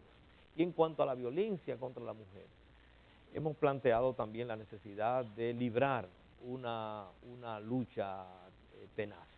Hemos hablado ya de aplicar la ley con puño de hierro en materia de feminicidio y violencia contra la mujer. Pero también debemos crear en cada comunidad una casa de acogida, porque muchos de los casos, los últimos casos que ustedes han oído de violencia, todos ellos la comunidad lo sabía, o se sabía, o había amenazas. Entonces nosotros necesitamos casas de acogida para llevarlo. En segundo lugar, hemos hablado de crear los comités ciudadanos de defensa contra la violencia de la mujer, que permita que en cada comunidad, cuando se enteren, oigan de eso, puedan ir ellos y hacer la denuncia, como forma de proteger a la mujer de esta violencia implacable que todos los años nos deja centenares de muertas a manos de actos de violencia. Para combatir la delincuencia y muy particularmente el crimen organizado con su poder económico, es importante tener una policía eficiente. Se habla de reformarla. ¿La reformaría usted o construiría una Policía Nacional desde cero? Desde cero. Nosotros que hablamos de transformar la Policía Nacional, porque incluso, aunque la policía ha llegado a niveles de desprestigio y de no credibilidad en la población, decir que todos los policías son iguales y están involucrados en actos delincuenciales sería una exageración. Pienso que hay muchos policías, digamos, rescatables. El problema entonces el problema es de establecer una direccionalidad de transformación de la policía. Y yo sé que eso permitiría incorporar a muchos policías en ese proceso de transformación. Lo primero es que la policía es un cuerpo civil. Y tenemos que desmilitarizar y destrujillizar la policía. Lo segundo es que en la policía operan grupos, mafias. Lo tercero es que en la policía hay nexos de sectores con la delincuencia. Entonces, todo eso, una política que implique cortar de raíz cada una de estas cuestiones. Si eso nos lleva a una depuración de una cuarta, de una tercera, de la mitad, del 90, bueno, esa es lo que habrá que hacer. Pero esa tiene que ser el proceso. Solo si nosotros hacemos ese proceso de transformación y al mismo tiempo vamos construyendo un cuerpo civil de policía con claridad de su misión. La policía es ante todo un órgano de prevención y hace labores de investigación y de persecución, que también habría que redefinir. Pero además de eso, nosotros necesitamos dignificar, porque no vamos a tener el policía que aspiramos mientras estén ganando 6.000 y 7.000 pesos, mientras no haya seguridad para él y su familia, mientras no haya planes sociales que le favorezcan, porque el policía expone su vida todos los días en la persecución del delito. Y entonces, en ese contexto, la transformación tiene que tocar todos estos aspectos. El Metro de Santo Domingo, en un gobierno suyo, ¿cuál sería su suerte? ¿Hasta ahí, hasta donde está llegando, o lo ampliaría? Mire, nosotros creemos en la colectivización del transporte público como forma de darle una salida al problema del transporte.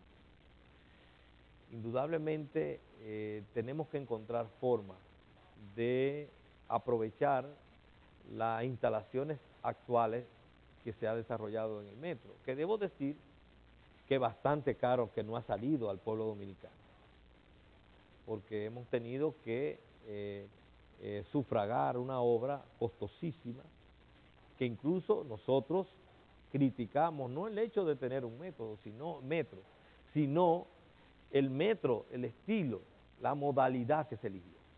Pero siempre hemos sido partidarios de una forma colectiva de transporte. Nosotros propugnamos porque la prolongación del metro se haga primero hacia las zonas que puedan permitir el acceso y el transporte a las grandes poblaciones, en este caso de la capital y de la provincia de Santo Domingo, pero que encontremos formas de empalme más baratas, para que sean más viables. Es decir, nosotros no podemos estar esperando la colectivización del transporte en razón de una línea de metro cada 4 u 8 años, sino que vamos a tener que buscar formas, tal vez no subterráneas, sino soterradas, de empalme del metro, más baratas, más asequibles, pero que permitan aprovechar la capacidad instalada en el metro, pero que permitan entonces desarrollarlo en todo el territorio del Gran Santo Domingo. El narcotráfico es sin duda una especie de poder supranacional, con el que no ha podido ni Estados Unidos, ni Europa, ni México nadie. Instituciones como la DNCD han sido, y no solo la DNCD, pero esa específicamente ha sido permeada por el narcotráfico. ¿Cuál sería la política de un gobierno de Guillermo Moreno frente a ese flagelo? ¿Cómo enfrentarlo si hasta ahora el mundo parece haber sido vencido? Yo pienso que una parte del mundo, porque hay países donde hay políticas que han sido exitosas en términos de enfrentar el narcotráfico. No nos vamos a engañar. El auge del narcotráfico en la República Dominicana tiene mucho que ver porque ha contado con el favor de sectores oficiales. Ahí está parte de la raíz que hay que cortar. Si usted examina los casos de Paya, de Quirino, los casos de Figueroa Agosto, los casos de Arturo del Tiempo, usted va a encontrar siempre la conexión oficial. Entonces no nos engañemos. Entonces no puede ser, es muy difícil ser exitoso en la lucha contra el narcotráfico cuando ellos tienen protección de políticos, de funcionarios y de autoridades encargadas de perseguirle. ¿Cómo se manejaba aquí Figueroa Agosto? Con placa oficial, con cédula, se manejaba entre ministros, financiaba. Entonces ahí que está, ahí hay una matriz. ¿Rango en la policía? Rango en la policía. Entonces ahí hay una matriz. Carnet. Hablar de enfrentar el narcotráfico es tener la voluntad, la muñeca, el carácter, la determinación de enfrentar eso. En un gobierno nuestro no hay ninguna posibilidad de vínculo oficial con el narcotráfico. Y si alguien tenga duda, que me ponga a prueba. Vamos a ver las redes sociales, Danira Caminero. Gracias. Recordarles a nuestros amigos televidentes que pueden seguir las propuestas de los candidatos Voto 2016 a través de telesistema11.com.do/candidatos proponen y también enviarnos sus preguntas con el hashtag candidatos proponen.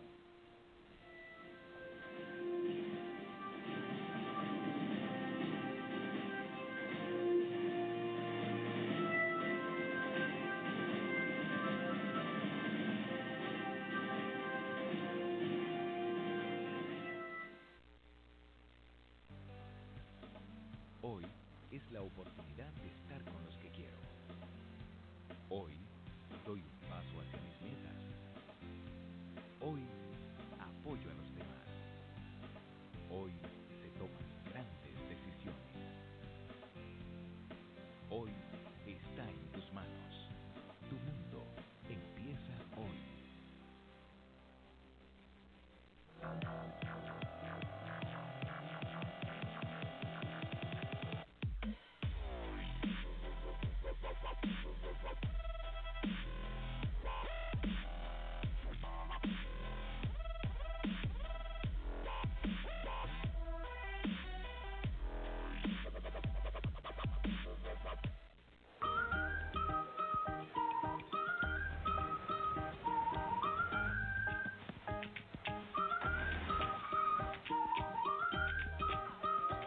Si él dice que habrá un príncipe, habrá un príncipe.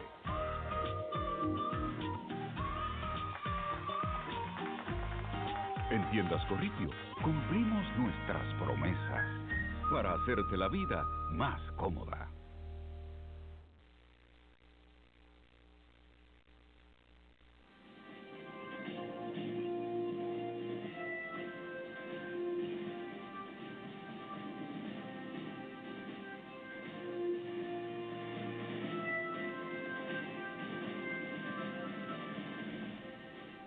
En esta cuarta y última ronda de las propuestas de los candidatos, hoy con Guillermo Moreno de Alianza País, vamos a tratar sobre políticas institucionales, justicia, reformas políticas, reelección, descentralización, municipalidad, y vamos a iniciar con Javier Cabreja del programa El Día. Sí. Desde hace 22 años la República Dominicana está viviendo un proceso de reforma de la justicia, que implicó la reforma constitucional en el 94 y proceso de selección de la Suprema Corte de Justicia en varias oportunidades. Sin embargo, esta reforma no solo se ha detenido, sino que parece que ha involucionado, y sin parece. Y la pregunta que uno se hace, y aprovecho para hacérsela a usted, es ¿qué haría un gobierno de Guillermo Moreno para que en la República Dominicana podamos tener una justicia realmente autónoma que obedezca a la Constitución y no a una persona en particular o a un grupo político específico? Realmente la contrarreforma empezó de manera ya clara y definida con la sentencia de la Sonlam que dio la anterior Suprema Corte de Justicia. Para que no nos olvidemos, que muchas veces tenemos memoria corta, comenzó ahí. Ya ahí encontramos una Suprema Corte de Justicia sometida explícitamente a los intereses políticos del partido oficial. Y eso entonces se ratificó ya con la elección de la nueva Suprema Corte de Justicia, que dio lugar a que una serie de dirigentes políticos del partido oficial fueran investidos como jueces de la Suprema Corte de Justicia, para garantizar impunidad. Y así nos encontramos con 3 o 4 jueces en la Suprema Corte de Justicia que son comisarios políticos del comité político y del partido oficial, encabezado por el presidente de la Suprema Corte de Justicia, que está ahí por ser un abogado asociado del expresidente Leonel Fernández en su oficina privada, al margen de los méritos académicos y jurídicos que tenga el doctor Mariano Germán, que siempre se lo hemos reconocido. Pero la realidad es que está ahí por razones políticas. Así no puede funcionar la justicia en la democracia. No. Yo siempre he dicho, yo no quiero como gobernante una justicia servil a mí. Yo quiero jueces que sean el árbitro que apliquen la ley, aún sea en contra nuestra. Eso es lo que garantiza no solo la separación de poderes, sino la propia democracia, el control de los poderes del Estado.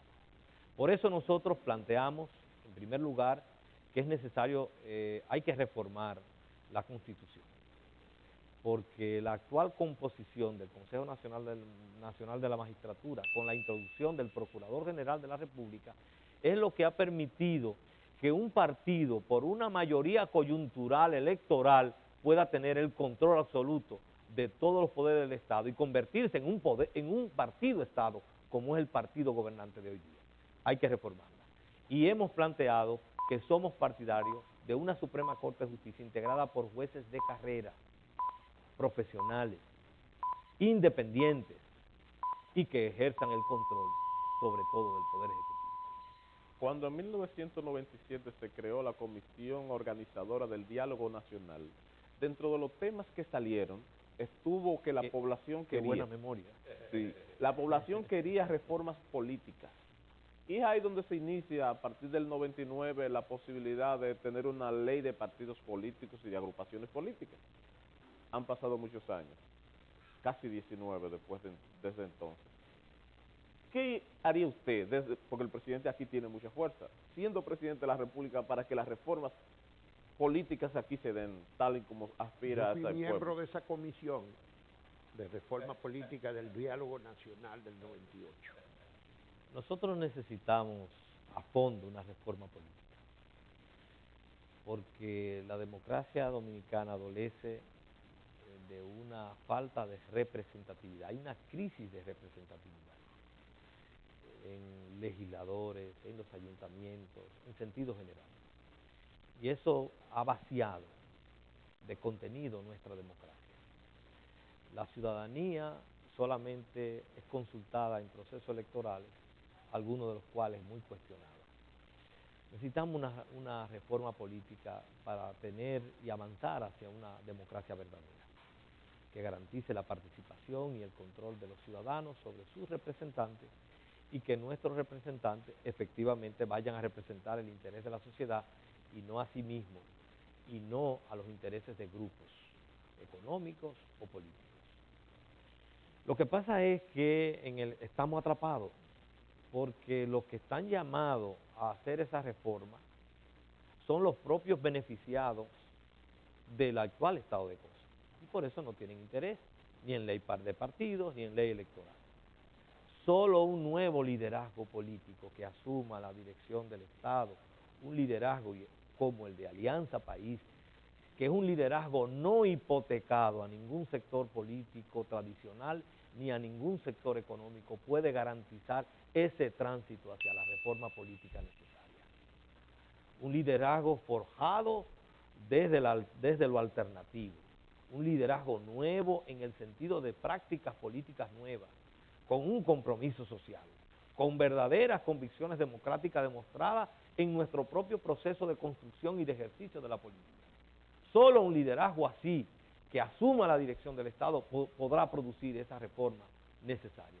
Pero ese liderazgo tradicional de clientelismo, de corrupción, de barrilito, de cofrecito, de exoneraciones, no tenga ninguna expectativa ni esperanza.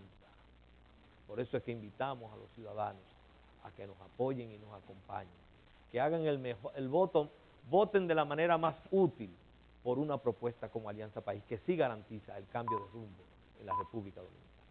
Este es un país presidencialista, un Estado que centraliza todo en la capital. ¿Qué haría un gobierno suyo para descentralizar, para darle más poder al municipio, por ejemplo, al gobierno local? Que, dicho sea de paso, ni siquiera la ley que establece que el 10% del presupuesto debería de canalizarse a través de los ayuntamientos, ni siquiera eso se cumple. ¿Qué usted haría? Voy a decir algo que es una contradicción en los términos.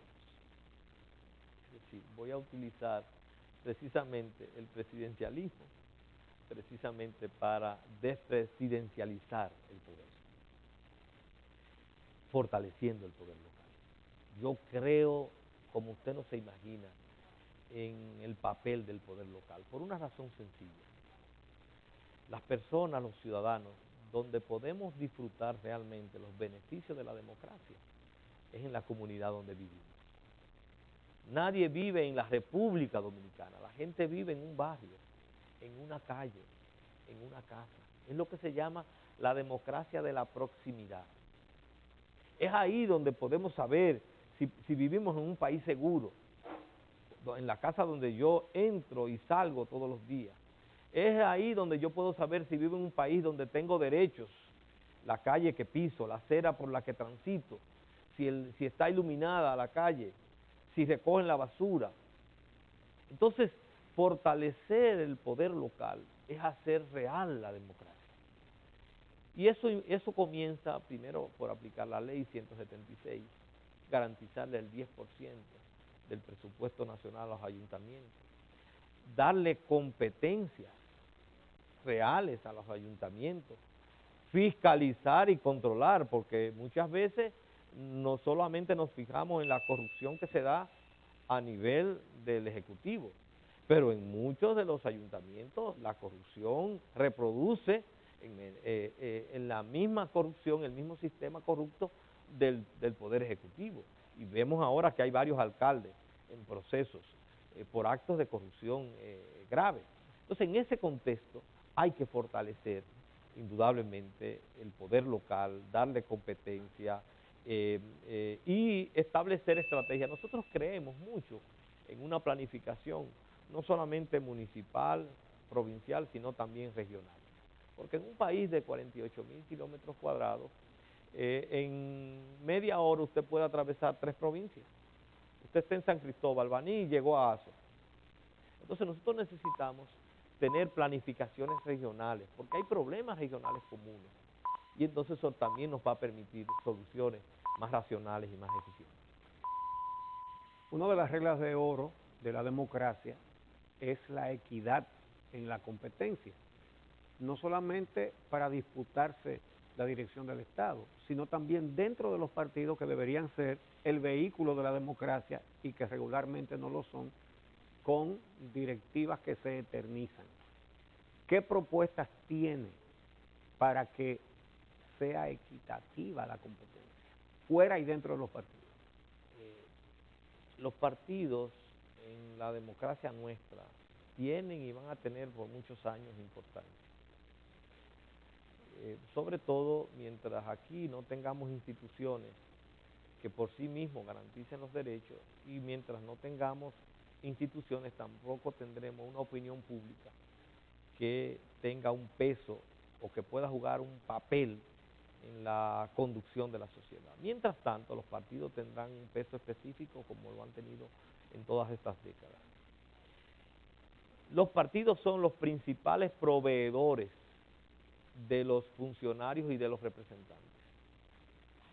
Y es una de las grandes contradicciones que tenemos, que quienes proveen la materia prima que van a representarnos en el Congreso, en los ayuntamientos, sin embargo, esos partidos no viven ni tienen convicciones, muchos de ellos, democráticas, ni practican la democracia.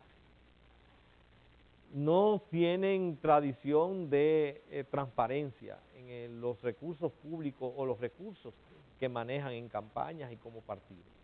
Por eso es tan fácil que nosotros encontremos cómo nuestros representantes, desde que están en un curul, en una representación, y sin embargo nos damos cuenta que no tienen las menores convicciones democráticas.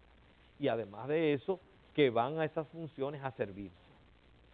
En ese contexto, nosotros necesitamos esa ley de partido.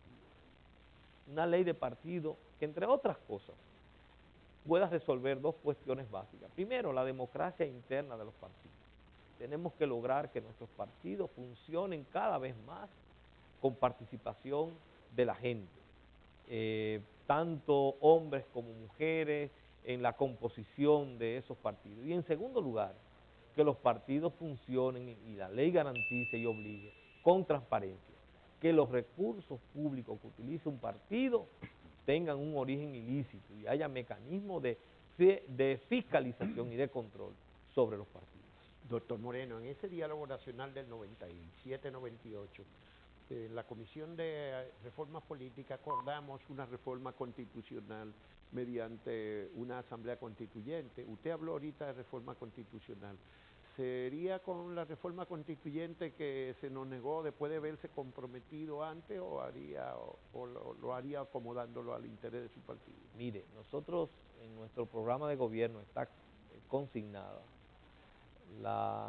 nuestro compromiso de impulsar una constituyente, una reforma a la Constitución para introducir la constituyente, porque en la actual no existe la constituyente.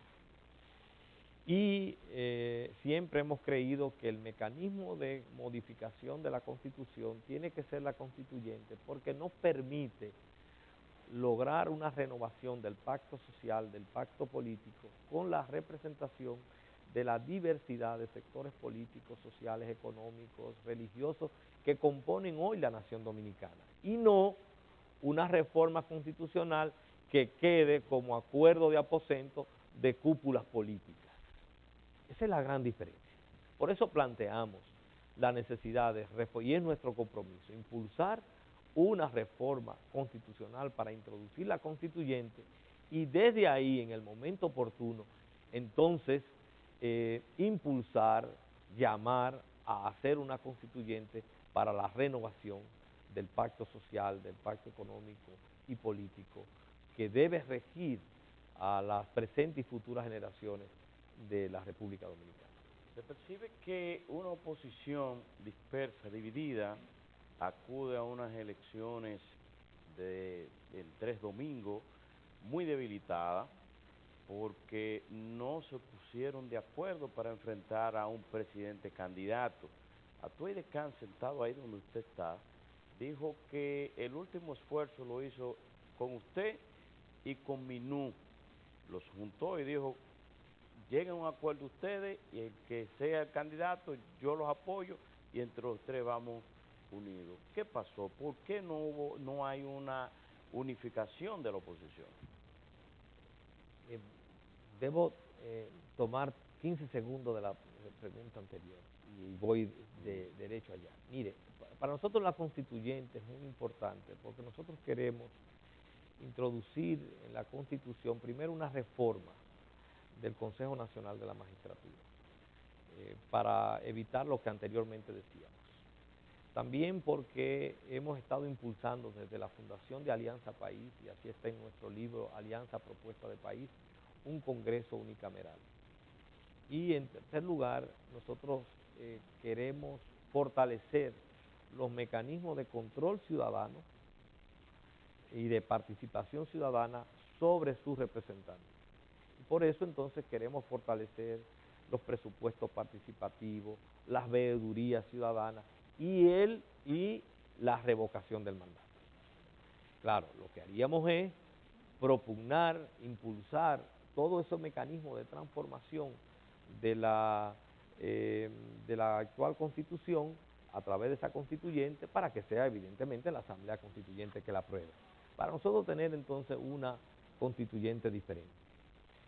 Alianza País es una propuesta que siempre ha propugnado por la unidad. Y en ese sentido, Alianza País hoy día es parte de un esfuerzo que se llama Alianza Electoral por el Cambio Democrático.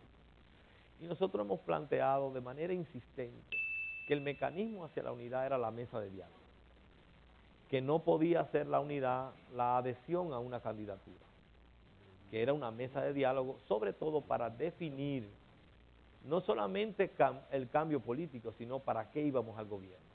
Porque si algo tenemos que superar en la República Dominicana es la unidad como repartición del Estado, en la cual un grupo se suma y entonces se le da INEF, otro grupo se suma y se le da Procomunidad, otro grupo se suma, se le da Ministerio Exterior, otro grupo se suma y se le da Migración. Nosotros decimos, un Estado así no funciona, eso es el caos, porque se trata de un Estado archipelágico con muchas pequeñas islas de poder, porque cada una se convierte en una isla de poder. Por eso usted ve que en la República Dominicana transporte tiene 14 instituciones, comercio exterior tiene 12 instituciones vinculadas, cada una pequeña isla de poder. Para nosotros la unidad tiene que ver mucho con lineamientos programáticos. Y eso fue lo que no posibilitó en el fondo que pudiera haber un acuerdo en el cual nosotros queríamos y creemos. Mi pregunta va en la misma tesitura de la del compañero Caminero. No solo Atuey, hay muchos sectores que dicen que la unidad de la oposición no se pudo lograr gracias a una cordillera de egos, donde el monte Guillermo Moreno es uno de los más conspicuos. Pero eso podría ocurrir, ya no se logró la unidad, pero puede darse que haya una segunda vuelta. ¿Qué pasaría con Guillermo Moreno y la gente de Alianza País? ¿Va a apoyar a otro candidato? O en el caso contrario de que sea Guillermo que vaya a una segunda vuelta, ¿aceptaría o cómo lograría atraerse a esos sectores que hoy ha rechazado? Mire, nosotros no hemos rechazado a nadie. Y aquí muchas veces se tiene la práctica de personalizar las cosas. Yo creo que he sido muy claro. Y el que me quiere creer, me cree, y el que no me quiere creer, no me cree. Yo he dicho que puedo ir hasta el fondo del mar más profundo con cualquier partido en la República Dominicana sobre la base de acuerdos programáticos. Y siempre dije, si el liderazgo que es capaz de los partidos de oposición a plantear que sus diputados y sus senadores renuncian al barrilito y al cofrecito, avanzamos 10 pasos en la unidad. El liderazgo que es capaz de plantear que asume un compromiso de proteger el medio ambiente, sacar las granceras de los ríos, prohibir la mega minería que está destruyendo nuestras montañas y que además de eso, el uso de cianuro en los ríos, avanzamos 10 pasos más en la unidad. El liderazgo que es capaz de asumir un compromiso en el sentido de investigar los casos de corrupción de los últimos 20 años que no hayan prescrito y que sea capaz de plantear, levantar el secreto bancario y tributario a sus funcionarios aún 2 años después de salir del gobierno, 10 años más, avanzamos la unidad. pero es sobre la base de esos compromisos, no sobre la base de adherirse a un candidato, firmarle un cheque en blanco para que luego venga un nuevo engaño. A eso ni yo ni Alianza País se presta. Y en ese sentido lo hemos planteado y lo planteamos ahora. Cualquier posibilidad de avanzar tiene que ver con compromisos para nosotros definir frente a este país, esta sociedad, cuál es el gobierno que vamos a hacer. Compromisos frente a la sociedad. Porque aquí no se trata de un cambio político solo, sino de producir un cambio de rumbo. Y es el liderazgo político que tiene que asumir ese compromiso frente a la sociedad. Porque no se trata de cambiar la bandera del partido gobernante o el gobernante para luego ir a repetir lo mismo. A eso nosotros no nos prestamos. Doctor, usted mejor que nadie conoce las limitaciones que impone al ejercicio del Ministerio Público, su dependencia del Poder Ejecutivo, sobre todo cuando se trata de luchar contra la corrupción. ¿Podemos contar con un gobierno suyo? ¿Habrá un Ministerio Público independiente del Poder Ejecutivo, léase del Poder Político? Sí, nosotros asumimos ese compromiso porque creemos mucho en la independencia del Ministerio Público. Es más, fuimos víctimas de precisamente un Ministerio Público y un Poder Ejecutivo que no asumía que el Ministerio Público tiene una función que debe ejercerse con independencia. Incluso hemos asumido públicamente un compromiso y es crear un mecanismo para que sea la sociedad que proponga una terna para nombrar al Procurador General de la República. Y de esa terna entonces el Poder Ejecutivo, nosotros como presidente, elegiríamos entonces cuál de ellos. Y lo ratificamos, y decimos esto porque es una atribución consagrada en la Constitución y en las leyes, que es el Poder Ejecutivo el que nombra al Procurador General de la República. Mientras esa ley no se modifique, entonces el mecanismo que nosotros planteamos es que provenga de la sociedad la propuesta. Para nosotros entonces buscar, y la sociedad va a proponer a alguien o a hombres y mujeres independientes, se lo vamos a pedir, para que el Ministerio Público desde su cabeza no sea ni un partidario, ni un seguidor, ni un miembro del partido Alianza País o de los partidos de la Alianza Electoral, sino un hombre o una mujer con la capacidad, con la trayectoria de independencia para que dirija con independencia ese cuerpo del Estado en todas sus funciones y evite por fin el término de la impunidad en el país. Bueno amigos, así llegamos al final de esta sexta y penúltima entrega de propuestas de los candidatos, hoy con el candidato presidencial de Alianza País, el doctor Guillermo Moreno. Saludamos a la candidata vicepresidencial de Alianza País, Mari Cantizanos, y también a la candidata senadora del Distrito Nacional, la doctora Aura Celeste Fernández. Sí, esposa del candidato presidencial, por supuesto. Eso es un detalle que no podemos ignorar.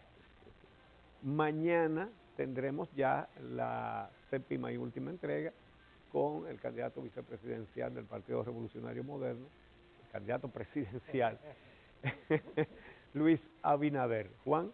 Bueno, hay que precisar que la presentación de Luis Abinader es en la noche, de 8 a 10 de la noche, va a ser por los canales del Grupo Corripio.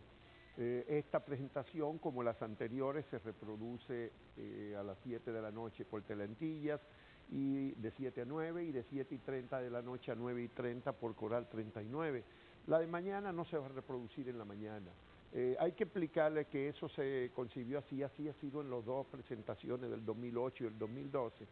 Se le dio a los candidatos, la última por petición del presidente, era candidato entonces Danilo Medina, incluso se grabaron antes las dos últimas, y esta vez desde el principio se le propuso igual que la otra vez para simplificar los trámites. Al final el presidente no aceptó, y entonces ya no quisimos cambiar la regla del juego que se le había puesto por escrito a todos y se le mandó a cada uno de ustedes también donde se especificaba eso. De manera que la última ronda mañana debería ser también la de pasado mañana, que era la del presidente Medina, que iban en el horario de 8 a 10 de la noche, pero en cambio no va por la mañana como ustedes, como los otros han tenido la oportunidad de estar en la mañana y en la noche. De manera que nada más nos falta agradecer muy sinceramente al panel de compañeros periodistas que han integrado esta mañana el encuentro con el doctor Guillermo Moreno, Alberto Caminero del Nacional, a Germán Marte del Día, Claudia Costa de Hoy, Javier Cabreja de El Día Telesistema, Luis García de La Nota Diferente, Cuentas Claras, Adalberto Grullón de Telentilla. Y finalmente, doctor, usted quería un minuto final para despedirse. Primero darle las gracias una vez más a ustedes por esta oportunidad y decirle al pueblo dominicano que estamos haciendo una campaña original, muchas veces con nuestras propias uñas, una campaña de calle, de contacto con la gente. Alianza País representa en esta coyuntura electoral la diferencia. Y en ese sentido llamamos a la población a ejercer un voto útil, a no quedarse en sus casas. Lo que más le conviene a los que nos han gobernado y nos gobiernan es la abstención. Tenemos que ir a votar masivamente y hacer un ejercicio de voto útil. Votar por los candidatos congresuales, los candidatos a los ayuntamientos y los candidatos presidenciales de Alianza País. Si hacemos ese voto, que es en la casilla 26 de la boleta electoral, si ejercemos ese voto, estaremos invirtiendo el voto, porque estamos fortaleciendo una propuesta, la única propuesta emergente y alternativa en este proceso electoral que garantiza el cambio político y el cambio de rumbo en la República Dominicana y la posibilidad de construir un país con democracia verdadera, con instituciones que funcionen, sin corrupción, sin impunidad, con justicia social, como lo aspiraron nuestros padres fundadores de la República y todos aquellos que han luchado durante décadas por un mejor